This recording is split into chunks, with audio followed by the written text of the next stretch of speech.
Bismillahirrahmanirrahim. Assalamualaikum warahmatullahi wabarakatuh. Bagi kalian yang baru datang di channel ini, selamat datang ya di channel Bu Putri.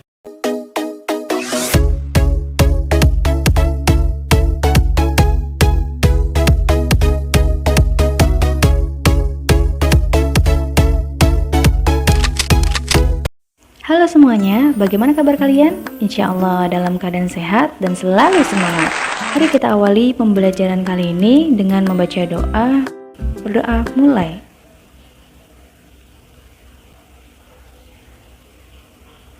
Berdoa selesai. Tanpa menunggu lama lagi, yuk simak baik-baik videonya. Video kali ini kita akan bahas materi bab 3, yaitu tentang ibadah sholat Jumat. Adapun tujuan pembelajarannya, yang pertama, mampu menjelaskan pengertian dan hukum sholat Jumat. 2. Mampu menjelaskan amalan sunnah di hari Jumat.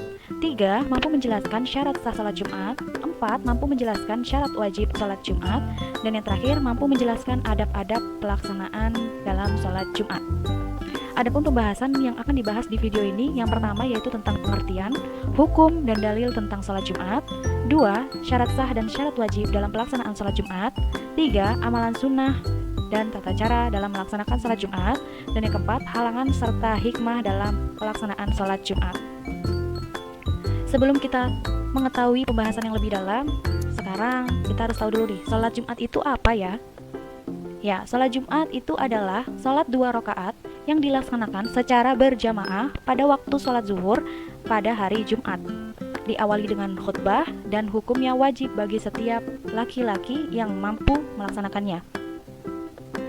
Nah, hukum dan dalil sholat Jumat. Seperti yang tadi telah dijelaskan bahwa hukum sholat Jumat itu adalah wajib atau fardu ain. Ya, bagi kaum laki-laki yang sudah balik atau dewasa, kemudian yang sehat dan bukan musafir atau yang sedang perjalanan jauh, itu musafir. Adapun dalilnya yaitu dalam Quran surat Al-Jumu'ah ayat 9, bunyinya seperti ini. A'udzu billahi minasyaitonir rajim. Bismillahirrahmanirrahim. Ya ayyuhalladzina amanu idza nudiya lis-salati min yaumil jumu'ah fas'au ila dzikrillahi wa dzarul bai'a dzalikum khairul lakum in kuntum ta'lamun.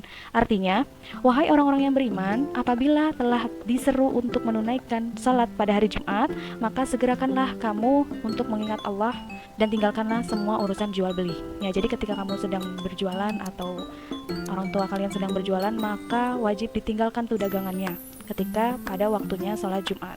Ya, karena rezeki sudah Allah yang ngatur. Ya, kalau sudah waktunya sholat Jumat, tinggalkan semua urusan jual beli, dagangannya tinggalkan. Ya, karena ini sudah tertera di dalam Quran surat Al-Jumu'ah ayat 9. Kemudian adapun hadis tentang kewajiban sholat Jumat, bunyinya seperti ini. Al-jumu'atu hakun wajibun ala kulli muslim fi jama'atin illa arba'ah. Abdum mamlukun au imra'atun au sobiyun au maridun. Artinya, ibadah Jumat itu adalah wajib bagi setiap muslim, kecuali 4 kelompok orang yang tidak wajib.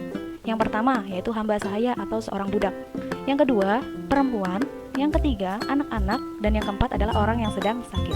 Hadis riwayat Abu Daud.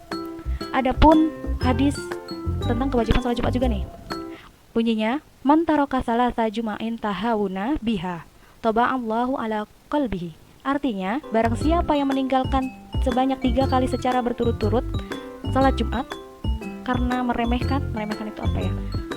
Dengan sengaja, yaitu niscaya Allah akan menutup hatinya. Hadis riwayat Abu Daud, An-Nasai, dan Ahmad. Ya, jadi jangan sekali-kali meninggalkan sholat Jumat dengan sengaja. Sudah jelas ada hadisnya ya. Kemudian syarat sah salat Jumat. Yang pertama, hendaklah diadakan di dalam negeri yang penduduknya menetap. Artinya bukan seorang musafir, yaitu yang sedang dalam perjalanan jauh. Kemudian yang kedua, dilakukan secara berjamaah. Kemudian dikerjakan pada waktu zuhur, sudah pasti, bukan pada waktu yang lain. Yang terakhir, didahului oleh 2 khutbah. Adapun syarat wajib salat Jumat, yang pertama adalah Islam, seorang muslim. Ya, kemudian yang kedua yaitu balik atau dewasa, kemudian berakal sehat, lalu laki-laki, kemudian sehat badannya. Karena apa? Karena yang sakit itu hukumnya tidak wajib. Kemudian terakhir, tetap di dalam negeri. Karena apa? Karena yang sedang dalam perjalanan jauh itu tidak wajib juga sholat Jumat, atau biasa disebut seorang musafir. Adapun amalan sunnah sholat Jumat, yang pertama mandi, ya, mandi yang bersih. Sebelum berangkat sholat Jumat disunahkan untuk mandi dulu, kemudian memakai pakaian yang bersih, diutamakan yang berwarna putih, ini sunnahnya. Kemudian memakai wangi-wangian, jangan bawa asam kemudian berangkat sholat Jumat ya, jadi pakai parfum, pakai wangi-wangian. Kemudian memotong kuku pada hari Jumat itu juga sunnah. Kemudian yang terakhir, banyak-banyak membaca Al-Quran atau zikir sebelum khutbah dimulai, itu sunnahnya. Nah, di sini adalah pelaksanaan sholat Jumat mulai dari persiapan awal sampai dengan selesai pulang sholat Jumat. Yang pertama tadi yang telah disampaikan, mandi terlebih dahulu, kemudian memakai pakaian yang bersih, yang rapi ya. Lalu segerakan pergi ke masjid dan melaksanakan sholat sunnah tahiyatul masjid. Kemudian sambil menunggu khatib naik mimbar, disunahkan banyak-banyak berzikir, banyak-banyak bersalawat, dan membaca Al-Quran. Lalu ketika masuk waktu zuhur, muazin mengumandangkan azan yang pertama. Setelah selesai azan, jamaah melaksanakan sholat sunnah qobliyah.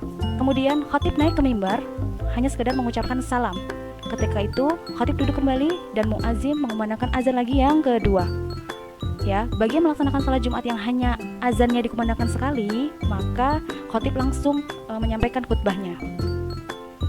Nah, lanjut, khatib menyampaikan khutbahnya dengan 2 kali khutbah yang diselingi duduk di antara 2 khutbah.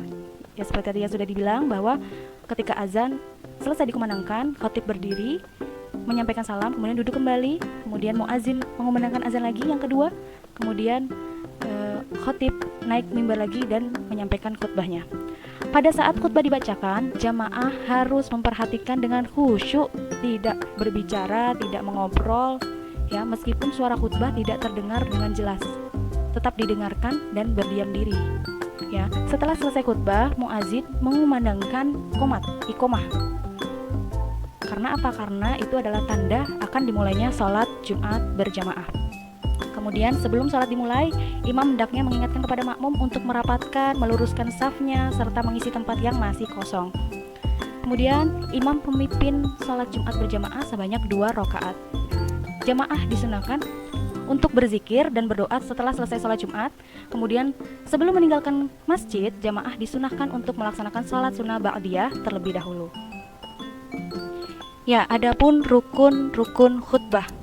Ya, yang pertama yaitu mengucapkan puji-pujian kepada Allah, seperti misalnya alhamdulillahirabbil alamin atau innal hamdalillah dan sebagainya.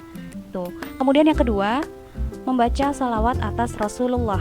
Contohnya seperti Allahumma shalli wa sallim ala sayyidina Muhammad wa ala alihi wa ashabihi wa man tabi'ahum bi ihsani ila yaumiddin. Tuh, salah satu contohnya. Kemudian yang ketiga, mengucapkan 2 kalimat syahadat, asyhadu alla ilaha illallah wa asyhadu anna muhammadar rasulullah. Kemudian yang keempat, berwasiat membaca ayat Al-Quran pada salah satu khutbahnya, atau ajakan untuk selalu bertakwa kepada Allah misalnya. Misal seperti takutlah kalian kepada Allah Subhanahu wa taala, atau marilah kita bertakwa serta menjadi hamba yang taat kepada Allah Subhanahu wa taala. Atau dengan membaca ya ayyuhalladzina amanu ittaqullaha haqqa tuqatih wa la tamutunna illa wa antum muslimun. Kemudian yang terakhir, berdoa untuk semua umat Islam pada khutbah kedua. Ya, itu adalah rukun-rukun khutbah. Adapun halangan dalam sholat Jumat, yang pertama hujan, angin topan atau bencana lainnya. Ya, ketika dalam keadaan hujan, bukan hujan yang hanya rintik-rintik ya, tapi hujan yang bisa menimbulkan banjir atau angin atau bencana lainnya, itu kalian boleh tidak melaksanakan sholat Jumat. Sebagai gantinya apa? Melaksanakan sholat zuhur di rumah, 4 rakaat tetap. Ya, kemudian yang kedua, takut akan datangnya bahaya. Seperti contohnya pada masa sekarang yaitu pandemi, wabah yang menyebar, takut terkena wabah, maka dari itu tidak diwajibkan untuk sholat Jumat di masjid. Ya, jadi tetap penggantinya adalah melaksanakan sholat zuhur di rumah. Yang terakhir, dalam keadaan sakit. Hikmah dalam sholat Jumat. Yang pasti, 1. Meningkatkan ketakwaan kepada Allah. 2. Membina persatuan dan kesatuan umat. 4. Membina disiplin bagi jamaah. Dan yang terakhir, mendidik dan mencerdaskan bangsa. Baik, syukran ala ihtimamikum. Mungkin itu saja yang dapat disampaikan di video kali ini. Sampai jumpa di pertemuan berikutnya. Wassalamualaikum warahmatullahi wabarakatuh.